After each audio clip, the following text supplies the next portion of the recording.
안녕하세요, 노 대표입니다. 오늘은 여러분들이 많은 질문 하시는 것 중에 몇 가지를 추려서 한번 대답을 드리는 시간을 갖도록 하겠습니다. 이 부동산 업무를 하다 보면 정말 많은 질문들이 들어옵니다.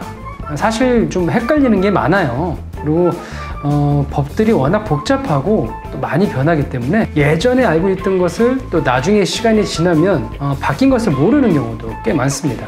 질문 중에 또 많이 들어오는 것 중에 하나는 이제는 법이 바뀌어가지고 상가도 10년 동안 우리가 이제 계약갱신 청구권을 통해서 보호를 받잖아요. 그래서 20년 동안은 계약갱신 청구권을 쓸 수도 있고 임대료 5%의 상한 조정도 받습니다. 그러면 만약에 10년이 지났을 때는 이 5%의 조정을 받을까요?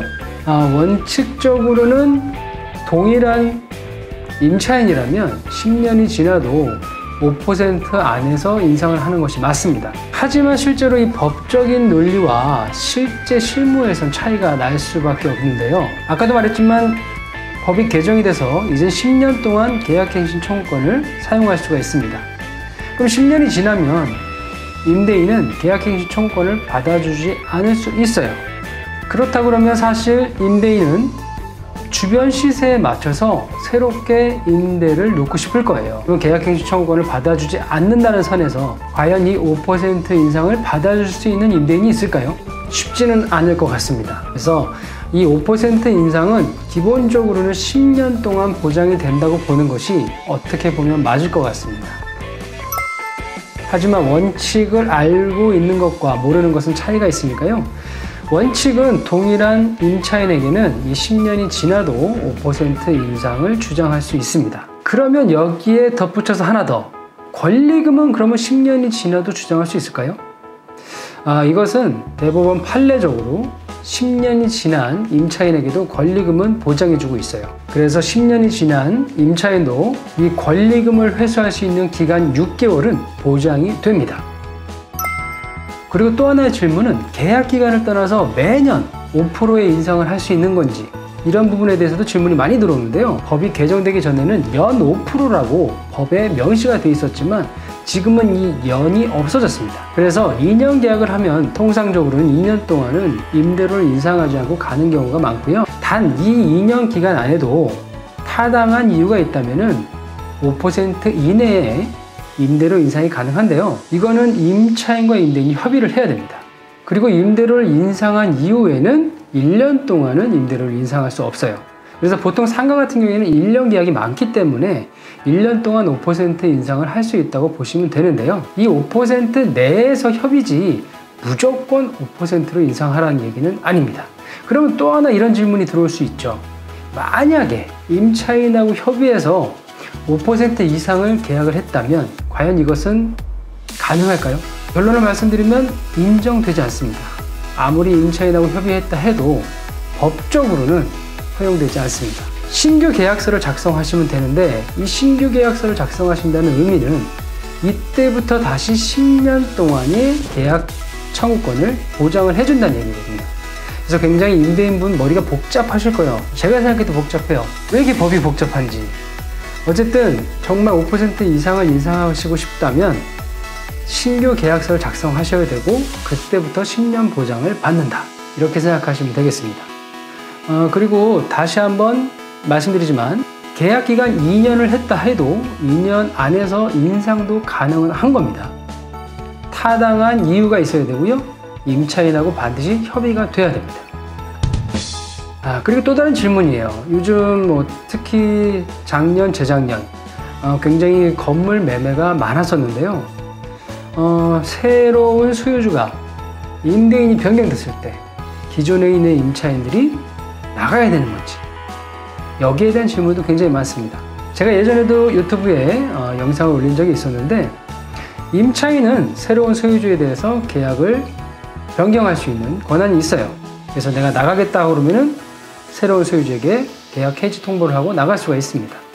하지만 새로운 소유주는 기존의 임차인을 인정을 해줘야 됩니다. 그래서 기본적으로는 기존의 임대차를 승계하는 것이 맞습니다. 함부로 나가라고 할 수 없습니다. 마찬가지 이것도 협의를 통해서는 가능합니다. 무조건 안 된다는 건 아니에요. 그만큼 타당한 보상을 해준다면 임차인하고 협의를 통해서 명도를 요구할 수도 있습니다. 그 다음 질문은 우리가 계약서에 많이 쓰죠. 굉장히 그냥 흔하게 작성을 하시는 것 같은데, 임대인은 권리금을 인정하지 않는다. 이 부분을 잘 해석하셔야 될 것이, 권리금은 상가건물 임대차 보호법으로 보장을 받게끔 되어 있거든요. 아무리 임대인이 계약서에다가 특약에다가 권리금 보장 안 한다, 난 절대 내 눈에 흙이 들어가도 권리금은 없다, 이 건물은 옛날부터 권리금이 없었던 곳이다, 아무 의미 없습니다. 하지만 우리가 계약서에 임대인에게는 권리금을 주장하지 못한다고 특이하게 작성하는 것은 임대인 본인에게는 권리금을 주장하지 말란 얘기예요. 하지만 새로운 임차인에게 권리금을 받는 행위를 부정한다는 얘기는 아닙니다. 그래서 이 부분을 혼동하시지 않으셔야 되고요.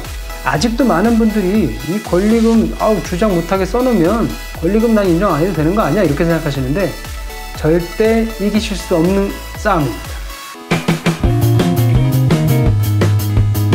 그 다음 오늘 마지막 질문으로는 원상회복. 원상회복은 어디까지 해야 되나요? 하는 질문입니다.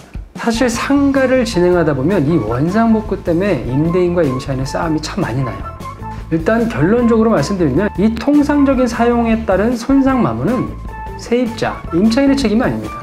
이 원상복구에 대한 정의를 말씀드리면 임차인이 임대주택 또는 상가, 사무실을 임대인에게 반환할 때는 임대차 계약 맺었을 때 그 당시의 상태로 원상회복해서 돌려줘야 된다는 뜻입니다.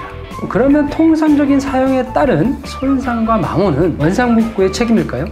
그것은 판례적으로는 원상복구 책임이 아닙니다. 임차인이 일부러 파손한 게 아니라 사용하다 보면 어쩔 수 없이 생기는 손상과 마모는 굳이 책임질 필요가 없다는 거예요. 그래서 우리가 제품, 집기들을 이동하다가 생기는 바닥에 파임이 생겼다든지 벽지가 조금 뜯어졌다든지 형광등이나 이런 조명을 설치하기 위해서 조금의 구멍을 뚫었다든지 벽면이나 천장에 약간 흠집이 생겼다든지 조금은 뭐가 튀었다든지 도색이 시간이 지남에 따라 좀 벗겨졌다든지 이런 것들은 우리가 대부분 통상적인 손모로 인정을 받습니다.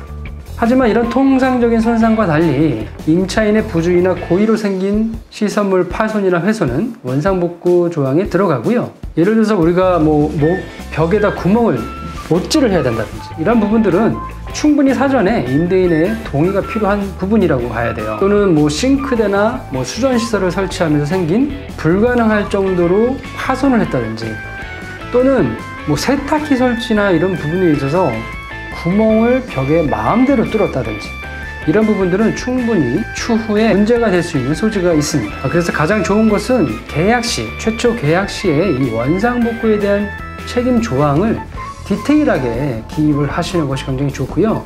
이 공인중개사분들 또는 임차인, 임대인분들은 이 부분을 반드시 기억하셔서 자세하게 적어주시는 것이 추후에 문제가 생기지 않을 수 있습니다. 오늘은 여러분들한테 많은 질문이 들어오는 것들 중에 몇 가지를 추려가지고 말씀드렸는데요. 다음 시간에도 한번 궁금해하셨던 부분들에 대해서 또 설명하는 시간을 가져보도록 하겠습니다. 사실 이런 게 또 책에도 안 나오거든요. 그리고 또 막상 어디다 물어보려고 그러면 물어볼 곳이 없어요. 좀 그런 점이 안타깝긴 한데 다음에 노 대표가 직접 설명해 드릴 수 있는 시간을 갖도록 하겠습니다.